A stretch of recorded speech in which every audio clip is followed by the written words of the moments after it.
ಉಳ್ಳಾಲ ತಾಲೂಕಿನ ಉಡುಪಿನಲ್ಲಿರುವ ಸಂತ Joseph was ಚರ್ಚ್ನಲ್ಲಿ ಜನವರಿ 24ರಂದು ರಾತ್ರಿ ಕಳ್ಳತನ ನಡೆದಿದೆ.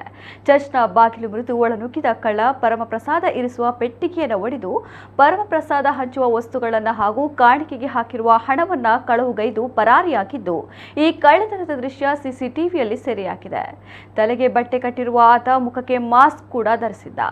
ಕಳ್ಳತನ ನಡೆಸಿರುವ ಘಟನೆ ಬೆಳಕಿಗೆ ಬಂದ ಕೂಡಲೇ ಚರ್ಚಿನ ಪದಾಧಿಕಾರಿಗಳು ಪೊಲೀಸರ ಗಮನಕ್ಕೆ ತಂದಿದ್ದಾರೆ. ಪೊಲೀಸರು ಸ್ಥಳಕ್ಕೆ ತೆರಳಿ ಪರಿಶೀಲನೆ ನಡೆಸಿದ್ದಾರೆ ಹಾಗೂ ಸಿಸಿಟಿವಿಯ ಫುಟೇಜ್ ಆಧಾರದಲ್ಲಿ ಕಳ್ಳನ ಬಂಧನಕ್ಕೆ ಬಲೆ ಬೀಸಿದ್ದಾರೆ.